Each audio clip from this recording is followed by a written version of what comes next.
انسانی ذہن، انسانی سوچ، اس میں جب پختگی آتی ہے تب وہ حکمت بنتی ہے، اور جسے بھی حکمت عطا کر دی جائے تو اس کو تو بہت بڑا خیر، ہائیسٹ گڈ عطا کر دی گئی۔ بہت دلچسپ بات یہ ہے کہ حکمت و دانائی کا پری ریکویزٹ بھی شکر ہے اور حکمت و دانائی کا ظہور بھی شکر ہے۔ یعنی یہ کائنات ہے، اس میں سورج، چاند، ہوائیں، بارشیں، یہ سب کچھ سائنس میں ہم نے اسٹڈی کر لیا اور یہ معلوم ہو گیا کہ بارش کا پروسیس کیا ہے، دن رات کیسے بدلتے ہیں، پھر یہ دن رات جو ہے یہ فصلوں کے پکانے، پھلوں کو میٹھا کرنے میں بڑا اہم کردار ادا کرتے ہیں۔ اگر انسان یہ غور کرتا ہے کہ یہ کون ہے جو سب کچھ میرے لیے کر رہا ہے اور اس کا انسان شکر گزار بنے، تو پھر انسان کو اللہ تعالیٰ حکمت و دانائی سے نوازتا ہے۔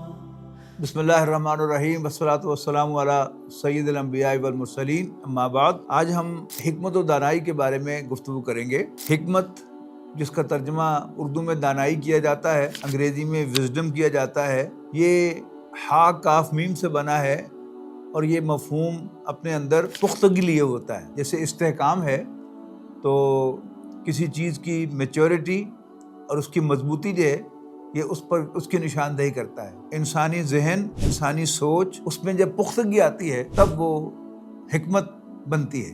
حکمت کے ساتھ ساتھ جو الفاظ استعمال کیے جاتا ہے، ایک تو حکمت و فلسفہ، یہ ایک پیر ہے جو استعمال ہوتا ہے۔ فلسفہ صرف کسی چیز کا علم، اس کی تحقیق، اس کی جستجو، دنیاوی اعتبار سے، مادی اعتبار سے جو اس کی تحقیق ہے، یہ اس کی طرف اشارہ کرتا ہے، لیکن اس میں اگر شکر ایڈ کیا جائے تو وہ دانائی بنتی ہے۔ یعنی یہ کائنات ہے، اس میں سورج، چاند، ہوائیں، بارشیں، یہ سب کچھ سائنس میں ہم نے اسٹڈی کر لیا اور یہ معلوم ہو گیا کہ بارش کا پروسیس کیا ہے، دن رات کیسے بدلتے ہیں، پھر یہ دن رات جو ہے یہ فصلوں کے پکانے، پھلوں کو میٹھا کرنے میں بڑا اہم کردار ادا کرتے ہیں۔ اگر انسان یہ غور کرتا ہے کہ یہ کون ہے جو سب کچھ میرے لیے کر رہا ہے اور اس کا انسان شکر گزار بنے، تو پھر انسان کو اللہ تعالیٰ حکمت و دانائی سے نوازتا ہے۔ سورۃ بقرہ میں ارشاد فرمایا گیا، یؤتی الحکمۃ من یشاء، اللہ جسے چاہتا ہے دانائی عطا کرتا ہے، ومن یؤت الحکمۃ فقد اوتی خیرا کثیرا، اور جسے بھی حکمت عطا کر دی جائے تو اس کو تو بہت بڑا خیر، ہائیسٹ گڈ عطا کر دی گئی۔ بہت دلچسپ بات یہ ہے کہ حکمت و دانائی کا پری ریکویزٹ بھی شکر ہے اور حکمت و دانائی کا ظہور بھی شکر ہے، اس لیے کہ قرآن مجید میں یہ مضمون سورۃ لقمان میں آیا ہے۔ وہاں فرمایا گیا کہ وَلَقَدْ آتَيْنَا لُقْمَانَ الْحِكْمَةَ أَنِ اشْكُرْ لِلَّهِ، ہم نے لقمان کو حکمت عطا کی، دانائی عطا کی کہ شکر کر اللہ کا۔ وَمَن يَشْكُرْ فَإِنَّمَا يَشْكُرُ لِنَفْسِهِ، اس لیے کہ جو کوئی بھی شکر ادا کرتا ہے اپنے بھلے کو کرتا ہے۔ وَمَن كَفَرَ فَإِنَّ اللَّهَ غَنِيٌّ حَمِيدٌ، اور جو کوئی ناشکری کی روش اختیار کرے تو وہ جان لے اللہ تعالیٰ کو اس کی کوئی پرواہ نہیں ہے۔ اللہ تعالیٰ انڈیپینڈنٹ آف ایوری تھنگ ہے اور وہ از خود تعریف کیا گیا ہے، تو میری تعریف کا محتاج نہیں، میرے شکر کا محتاج نہیں ہے۔ اس کے بعد پھر قرآن مجید میں حضرت لقمان کی زبان سے حکمت و دانائی کی جو بنیادیں ہیں، اس کے جو ظہور ہے، اس کا بیان ہوا ہے۔ یہ اللہ تعالیٰ کی مہربانی اور عنایت ہے کہ اللہ تعالیٰ جس بندے سے راضی ہو جائے تو اس کے ذکر کو دوام بخشتا ہے۔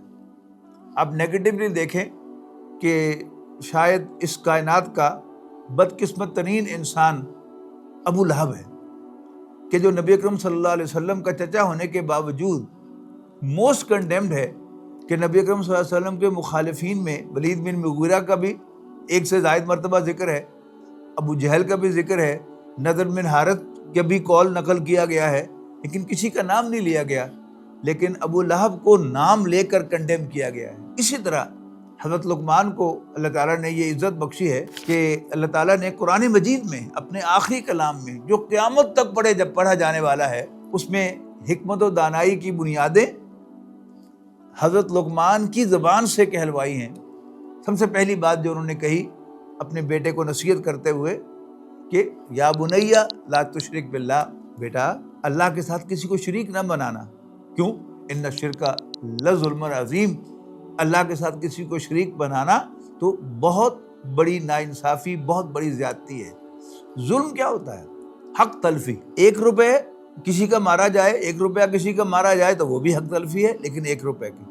لیکن کسی کا 1 کروڑ مار لیا جائے تو پھر وہ اس سے کروڑ گنا زیادہ ہے۔ تو اللہ تعالیٰ سب سے بڑا ہے، اس کا حق بھی سب سے بڑا ہے، اور اللہ تعالیٰ کے اس حق پر ڈاکہ ڈالنا یا اللہ تعالیٰ کو اس حق سے محروم کرنے کی کوشش کرنا، یہ کیا ہے؟ یہ سب سے بڑا ظلم۔